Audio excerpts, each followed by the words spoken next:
We're going to get started today. If you haven't been here before, we like to do things a little different. Just because I'm a bit weird, like my dad, it's in the genes. I'm not wearing jeans, but these are corduroy, right? Is that the word for it? Corduroy pants? I don't know. Doesn't matter. But we interact a lot, so I'm going to ask a lot of questions. In this service, I wasn't really planning on much of a message, and then when I found out like 2 days ago that nobody signed up for baptism in the first service, I thought, you know what, this is going to be a fun time for a little experiment, and because I like to do that. It's going to be fun. So I'm just going to ask a question, and we'll have some dialogue, and we'll see where it goes. First question: what if you were to identify some of the major problems facing our culture today? What do you think they are?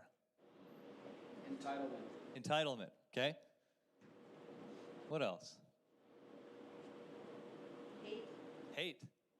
In what? Just in general, or in you have something specific in mind? No, just, racism, all of that stuff. Yeah. Greed. Up the Packers, okay, yeah. Yeah, that's very relevant. Huh? Greed, yeah. Rebellion. Rebellion. What else? People taking on offense. People taking on offense. Fences are heavy. Sorry. Connie. Was that a dad joke? That was a dad joke. I am a dad, so. Intolerance. Intolerance. Impatience. Chaos, impatience. Politics. Bigotry. Ooh, these are getting juicy. Huh. Misinformation on all sides, it seems, today. Yeah. Huh? How about abandonment? Abandonment. Can you, like in what ways? I think you see it all over the place, man. You see parents abandoning their kids when they're not turning out the way they want them to turn out. Yeah. That's good. Yeah, I think you're absolutely right. Western-centric. All about the U.S. It's all about where I'm at. It's all about this. The world doesn't exist. The U.S. is the world. Yeah. When I was doing my master's degree, we were in London, and we were studying. We were at the Victoria and Albert Museum, and our professor, Dr. Paul, he said, now what I want you to look for as you walk through this museum is I want you to look for European exceptionalism, which is basically the idea that Europeans are it. And you look at all the depictions of Christ, everybody's European in all these old things. And it just is like, yeah, weird. Americans are like that too. So there's American exceptionalism, European, it's nothing new, right? We are a great country though. But what else? Anything else? About the family values are changing. Family values are changing. Yep. Yeah. So there's a lot of problems facing our culture today, right? We have a lot of issues in our culture with individuals, with different things, and what is the church's job in that? Pick a side. Pick a side. Yeah. Set an example. Set an example. Yeah, set an example. Doc? Live to the highest calling Christ has given to us, but the problem is, to live to the highest calling, you also have to be so heaven-minded you're nowhere good. At least that's the way they look at it. What does Paul say about having your mind set on things above, right? Your mind set on things above. Being you, yeah. Whatever is good and pleasing and whatever else he said. Somebody knows in here. Yeah. I think the job of the church is to enrich the lower classes of society. He said, I think the job of the church is to enrich the lower class of society. Amen. I like the way you put that. Not to allow our culture to be the justification for what we do as a believer, as a Christian, but live by the word, because a lot of people, like whatever is culturally acceptable, whether our nation, godless nation, thinks it's good, then that's something that we should adopt. We should bring into ourselves. And we allow that to justify our actions. Well, it's culturally acceptable. So. Yeah. Dad, what does the Bible say for the men of Issachar? How do you say it? Noah, how do you say it? No, all right. Are you talking about the men who understood the Yeah. It says that the men of Issachar, they understood the signs of the times and they knew what needed to be done. And I feel like that's kind of what the world needs today, right? They need a church that understands the times and they know what needs to be done. And so another question. What are some of the problems and the issues that church culture has today? Apathy. Ooh. Do you have an example in mind? Just a kind of a general, like, I don't know. I feel like when we've had it so easy for so long in the church, like we don't have to worry about the hard times. And so it's kind of created an apathy for, like, yeah, we're just so comfortable that we don't even, like,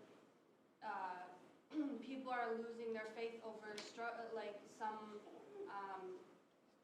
struggle in their life when you have people across the world who are dying for their faith. We're not prepared for the hard times. Yeah.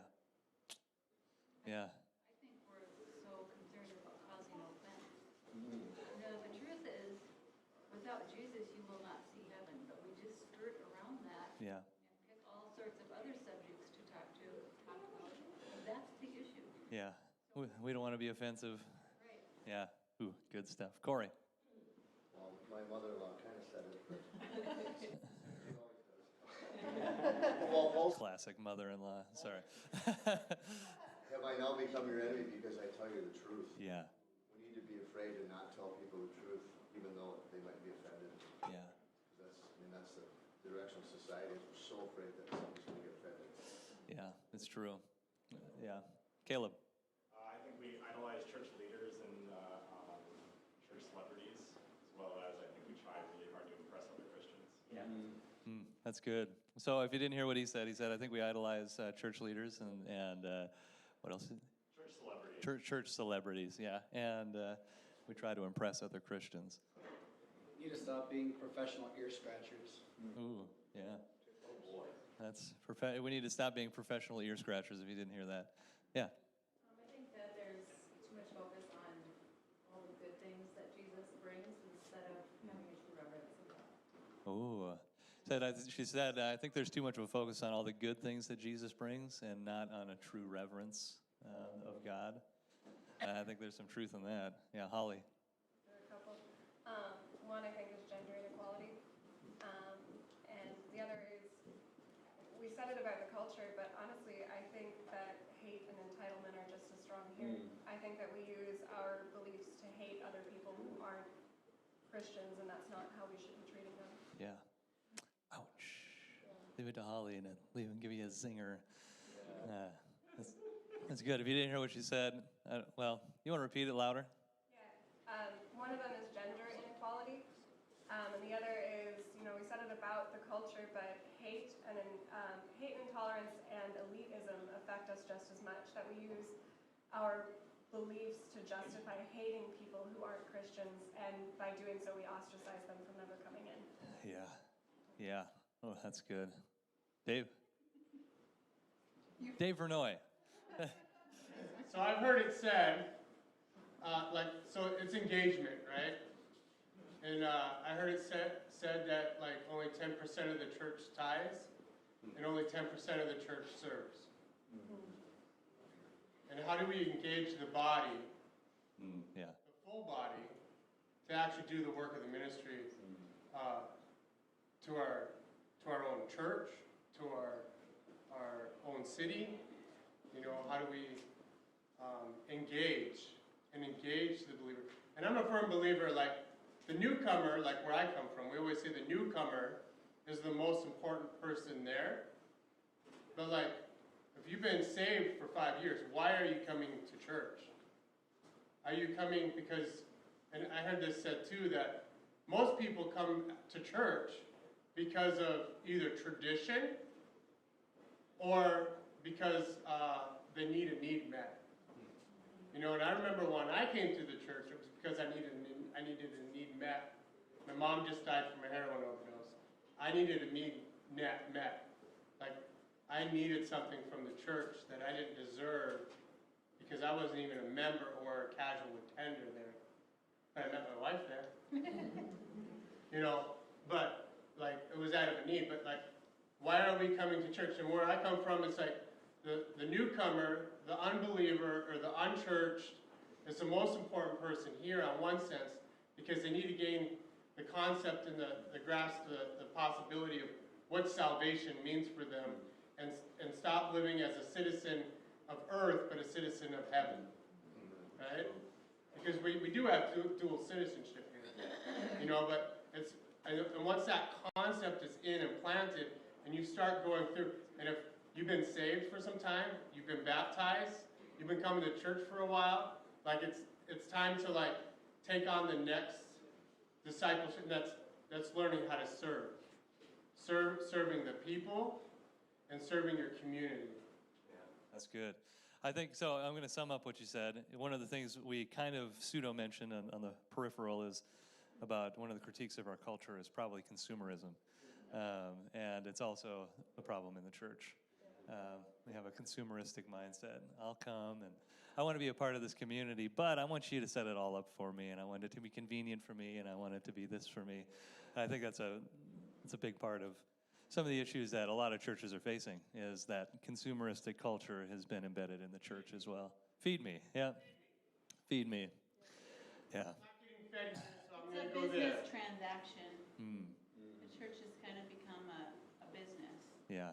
And isn't it true that Jesus overturned the tables and put a kibosh to some of the business that was happening? Yeah. So. That's good. Woo! Good stuff. You asked. I did ask. I've heard so many people leaving the church too, and a lot of the excuse I hear, I wasn't getting fed there. Yeah. And it's your job to feed yourself on a daily And hand out basis. food. And hand out food, yeah. And yeah. But I've heard it a lot. I'm like, well, you have a Bible. What are you doing about it? Yeah. Yeah. People come for the experience and not the relationship. And if the music isn't right and the lights aren't bright enough, they're going to go find somewhere that better makes them feel how they think they should. Oh. Baptism and saints too. This is good stuff. This is good stuff. Doc? Answer me this question. It says, come out from among them, saith the Lord. Touch not the unclean. Okay, now understand, I'm not saying that that's so important.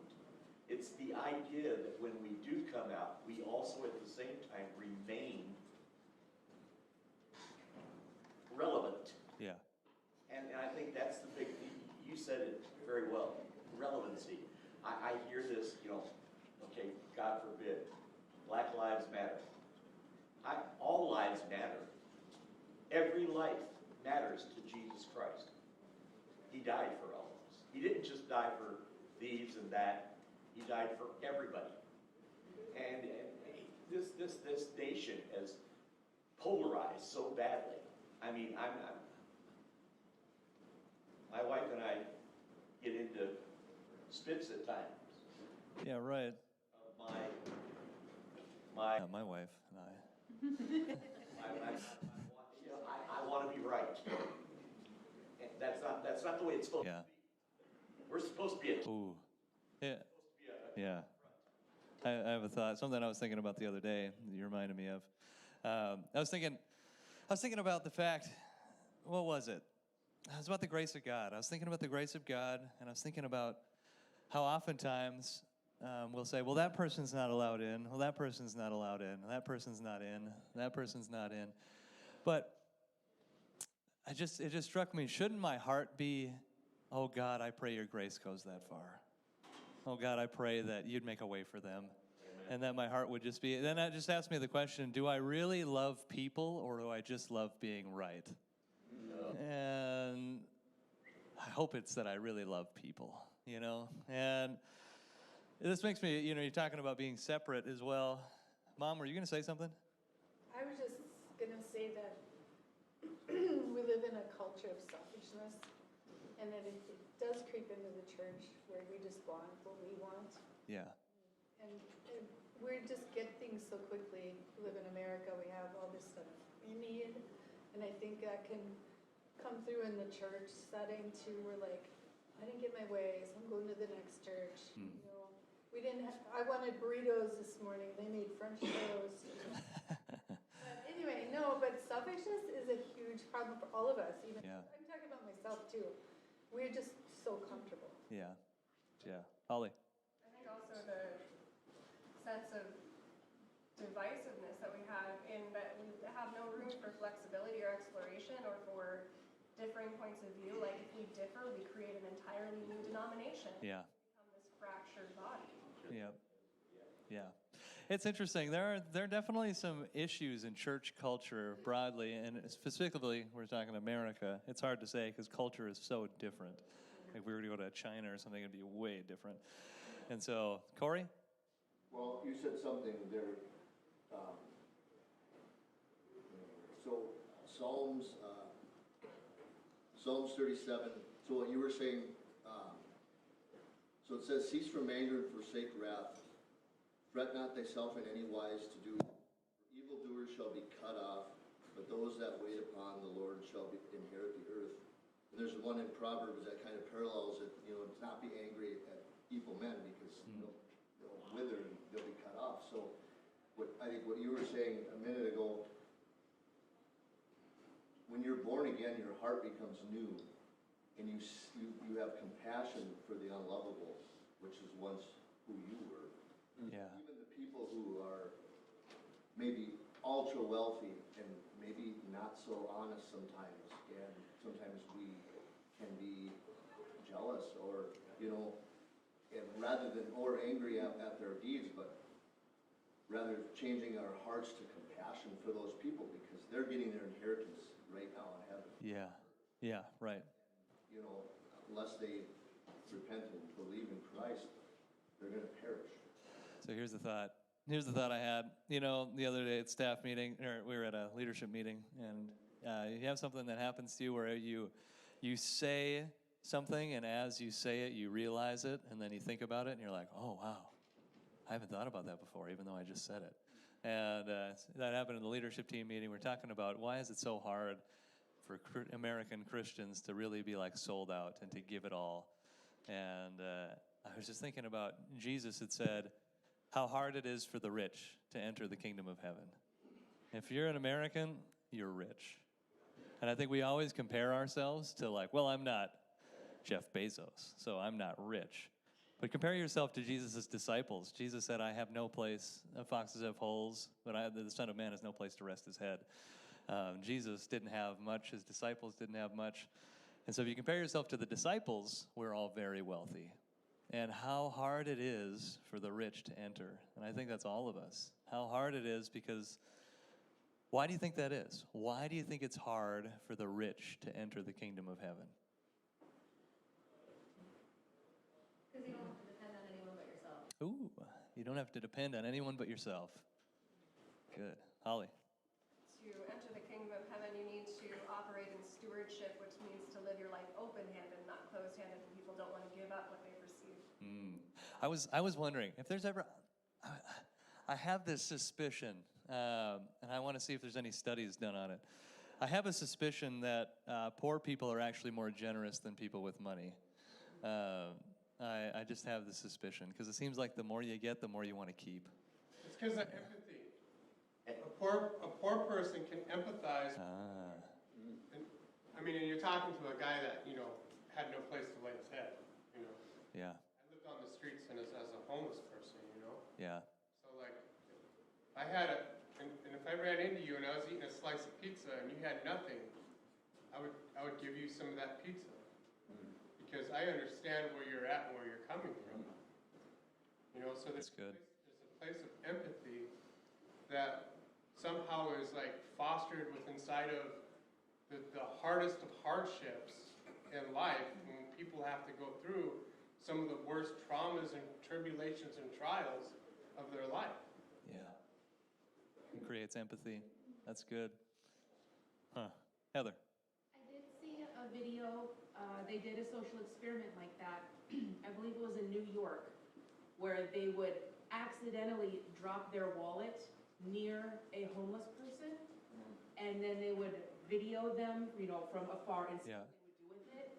And they videoed for like 10 hours a day for 3 days before they found one person who actually said, "Oh, here, sir, you dropped this." But that's a vast, a huge. Oh. It's also humanity. So here's another question. You got Noah over there. Oh, Noah. Well, I was thinking similar to what a few people said to your question. In the Ten Commandments, when it says, "You shall have no other gods on my face," I think we can turn anything into a god. It doesn't say like a statue. Yeah.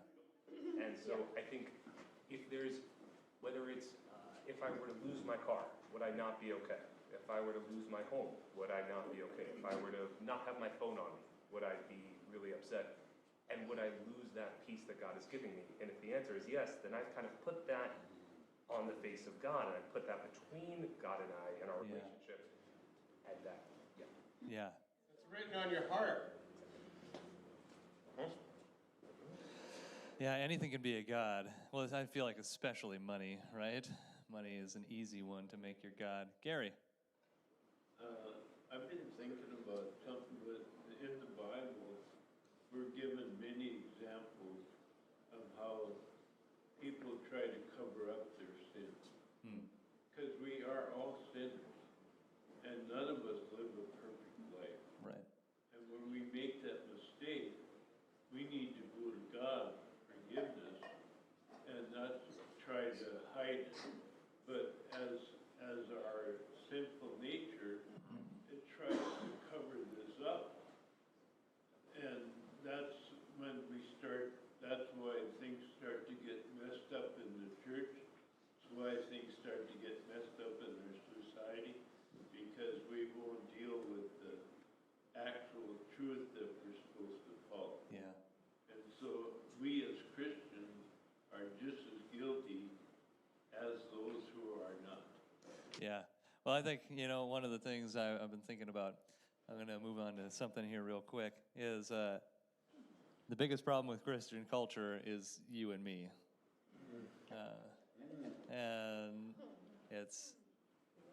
there's a reason, I think a question we need to consider is why are people so afraid to walk into the church?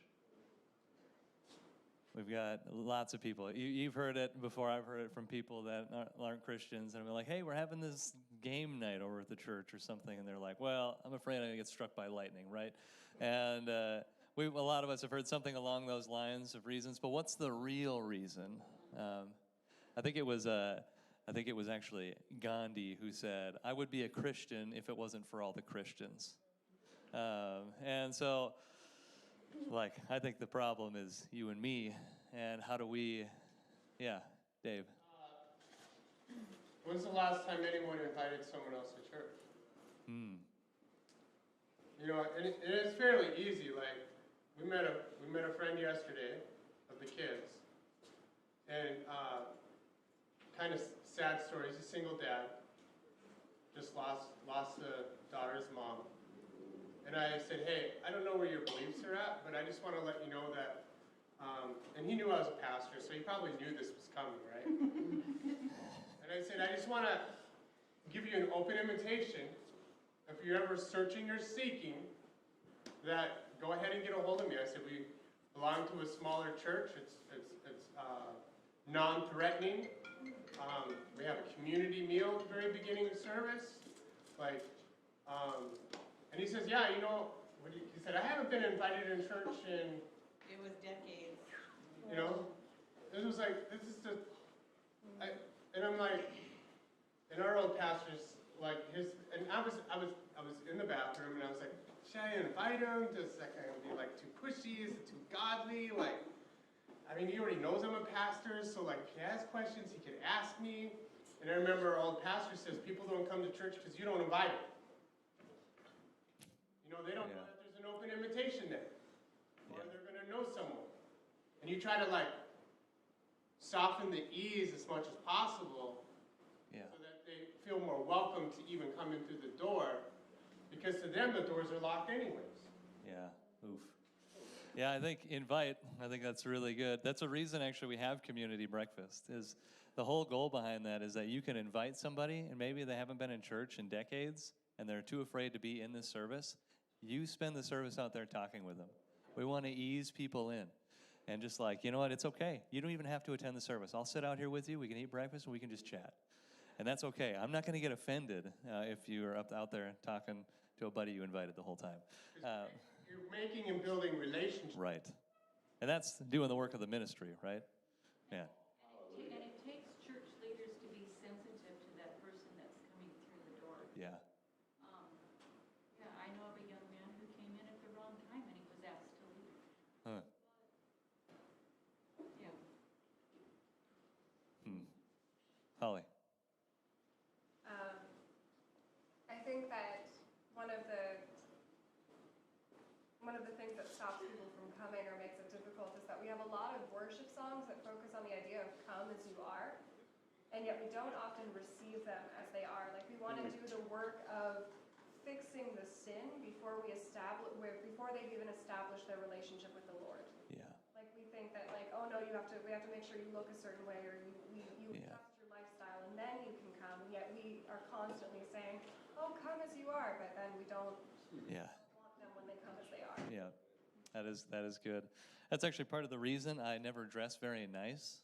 Like I'd say I dress moderately well, but like I purposefully don't dress like really nice because I want people to feel welcome however they dress. And I think that's intentional sometimes. I've gone away from even wearing flannel button-ups just because I don't know. I just want people, like, when they see me as the lead pastor, to be like, you know what? This isn't that important. What is important is, like you said, come as you are. So real quick, one of the big things, so another question I want you to rhetorically answer. I don't normally do rhetorical questions, but what's stopping you from being fully committed to Christ? I know for me, oftentimes, like, what's stopping you from when the Lord says something, you just go do it. For me, it's fear, right? That's like the biggest one for me. I just ask you to answer that question for yourself. Can somebody open up their Bible and go to Jeremiah 2, verse 13? And if you get there, if you could just read it, whoever gets there first. It's a race. And if I'll give you nothing if you get there first. You got it? Anybody got it? Jeremiah 2:13. For my people have committed two evils. They have forsaken me, the fountain of living waters, and hewed them out of cisterns, broken cisterns that can hold no water. Can you read it one more time?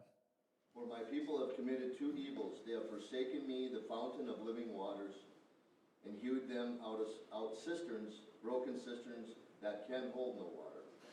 They have forsaken me, the fountain of living water, and have hewn out their own cisterns, right, that can hold no water. Does anybody know, from an ancient perspective, Noah, don't answer this. What is living water? Here you go. If I'm living in the desert. Living water is water that has come down out of the mountains, and it's basically very, very fast running. Yeah, that's part of it. Living water, okay, so we're talking about a people in Jeremiah that lived in a desert, right? So the only water that they would have wandering in the desert, if they're like, let's say, just in the Judean wilderness, they're wandering in the desert, they come to a wadi. If you know what a wadi is, it's basically like the place where all the flood waters run. They run through, and it's very dangerous if you're down in the wadi. Potentially, when Jesus talks about building your house on the sand, he's talking about building it down in a wadi, because it's a lot of sand down there, and that's where the flood waters come. And so there's these standing pools of water down in the wadis, and if you're a desert person, you've been wandering, you think David, when he's running from Saul, he was wandering the desert for months, potentially, and so he'd have been drinking out of all these, like, the wadi water, and he would have gone into cisterns. They had dug out these cisterns that there's these stairways leading down, and there was this water in there, and it was also standing water, and you didn't know what you were going to find. You could find a dead animal that went in there to drink and drowned. You could find lots of stuff, and so you really don't know what you're drinking. And so the ultimate thing for a person living in the desert is cool running water. That's what they call living water. Living water is water, basically, from their perspective, that's from God. It'd have been like rainwater. It'd have been springs, stuff like coming off the mountain. So when David goes to an En-Gedi, when he's running from Saul, that's a place where there's an oasis. There's a spring of living water.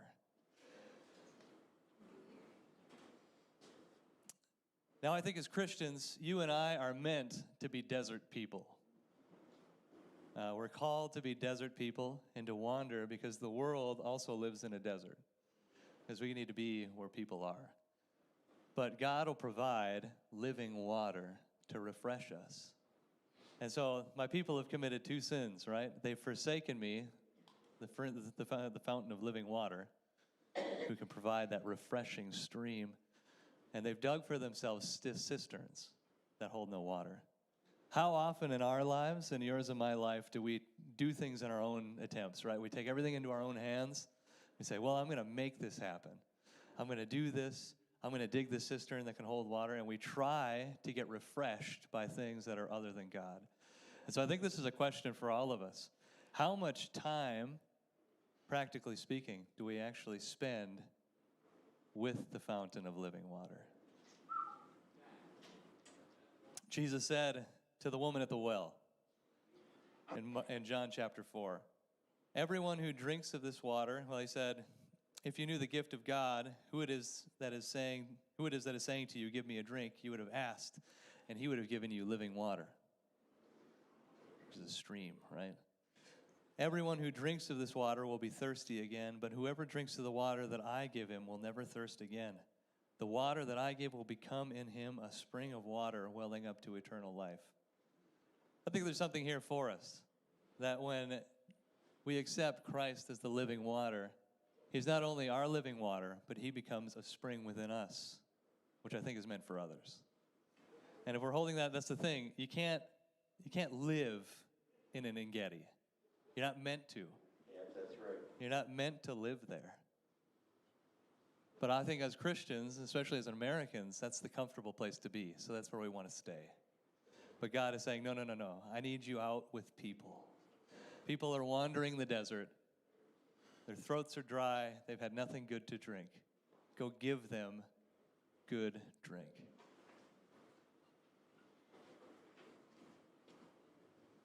And so, maybe we'll ask the question now. What is personally, I think not rhetorical this time, what is personally holding you back from being fully devoted? Doc? I think there's a song that came out here not too long ago. I'm just a nobody, trying to tell everybody about somebody who saved my soul. And I think we've forgotten that he saved our soul. Yeah. And these people out there, they need him just as bad as we get. Yeah. And if we don't get busy, we're going to see this world fade away. Yeah. You know, we want Jesus to come, yes, but I would like to see a whole bunch more people come to know him before he comes. Yeah. I think for me too, I'm a second-generation Christian and grew up in the church. And so for me, I never went into, like my dad had a radical conversion, right? He was in drugs, he was in jail, but I wasn't.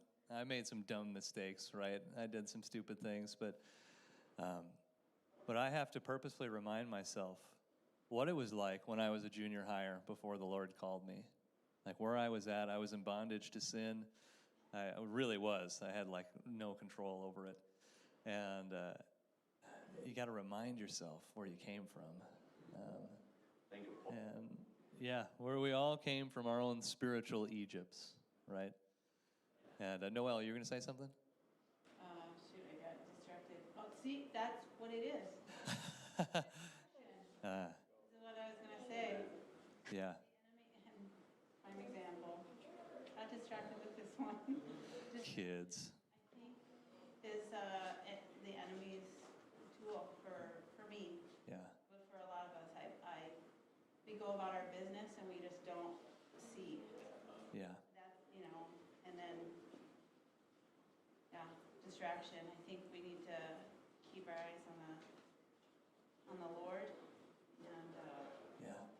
it's also interesting because, being all in, I mean, I think a lot of people want to make that commitment, but we also have to understand that there's an enemy out there that's laying traps and snares and Yeah.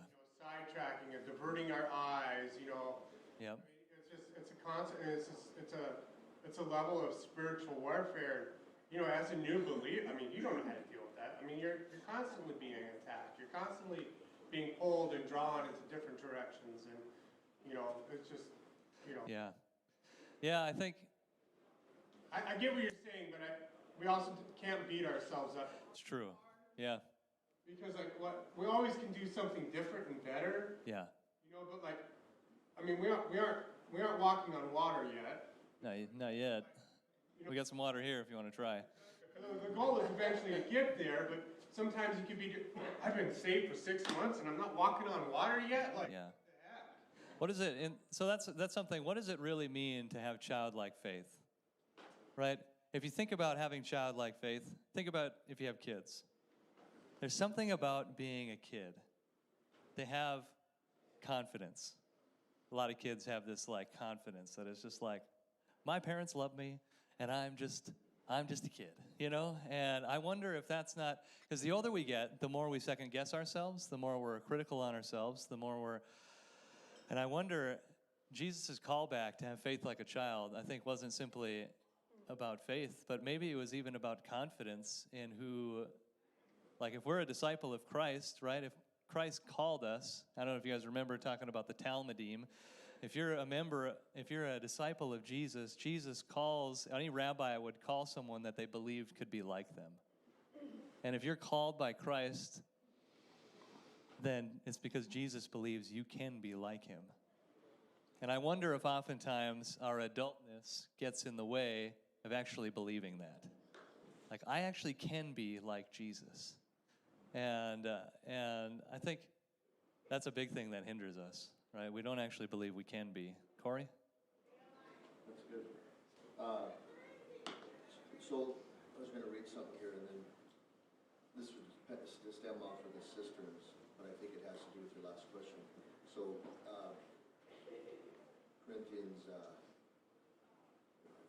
1 Corinthians 9, 25, and everyone who competes for the prize is temperate in all things, and they do it to obtain a perishable crown, but we for an imperishable crown. So if we believe that this world is just a temple thing, it's just but a flash in there. Well, if you remember, I think your dad's played it before, that Francis Chan video with a piece of tape. Oh, yeah. Yep. How it's hard to believe that we spend this entire life here on earth trying to earn this money, to retire on, and it's just a piece of tape on this, whatever, 500-foot rope, whatever it is. And if we get the mind of temporal versus eternal things, the cistern, it's like we build the cistern, but it won't hold water. Well, if we fight or we strive for a perishable crown, well, pretty soon we open up our chest, what's gone? It's not an eternal thing. So if we get our minds on the things that have value and eternal, and we do that by reading the Word of God and believing that it's true. Like all this around us is less real than the unseen supernatural world. The second and third heaven are real. Someday we're going to spend eternity there or not. Yeah. And what we're doing here is just a blip. Yeah. To believe and serve in that manner. Yeah. We're just building it up to have a good career, and not that any of that stuff is terrible, but those in themselves can really we can waste our entire life and look back and say, wow, I sure. Yeah. If you ever read the Screw Tape Letters, at the end of the Screw Tape Letters by C.S. Lewis, well, spoiler alert, the main character dies. But he dies, and there's this description of what it's like to die that I think about it quite often. And it's there was I don't know, it's like he's describing the demon's upset because he died and he was a Christian. And so he's upset. He's like, don't you realize that as he died, it was like his skin was falling away, like he let go of some fleshy sack that just had been weighing him down his whole life, and he had never realized it. And his eyes were open to see. And I just can't wait for that moment, right? When everything is seen with perfect clarity, and it all makes sense, and it's all like, oh, that's why that happened. Oh, like this all, But for now, we struggle and we strive and we try. And so this is my main point. I want us to get out, and then we need to take some communion. And I want us to really, Mom, if you want to come up, or the band can come up, you may as well grab your elements on your way up. But how much time? There's that phrase, "Do as I say, not as I do," and I think that's a lot of us today. We live lives that if someone were to actually observe us, we would say, "Do as I say, not as I do." And so I would ask you the question: How much do you actually have invested into the spring of living water? As those people in Jeremiah that said they'd forsaken it. Are we actually spending time with the fountain of living water? And what does that look like on our day-to-day? It doesn't have to be, it doesn't have to be super formulaic. That's what we often rely on. For me, this is just like my practice, and I don't do it perfectly. I try to do an hour of reading and prayer every day, and sometimes I don't do it consecutively. Sometimes I wake up and read for 20 minutes, and then later on when I have a break, I read for 20 minutes, and then at night I read for 20 minutes. And I just try to fit in. It's like my minimum, right? My minimum, I want to do this minimally. And that was a hard practice to start. I actually kind of hated it at first. And now it's just kind of a practice. And it's really good. Not that I don't struggle anymore. I certainly do. But I would just ask you, what does that actually look like for you? And maybe you don't have any time. Start with something small.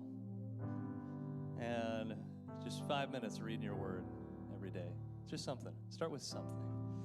And we don't want to forsake. God has given us this gift of living water, right?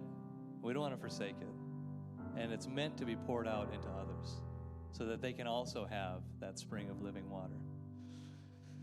So as we go into this time of communion, I want us to reflect on a few things. My mom is going to lead us in the song, "I Have Decided to Follow Jesus." And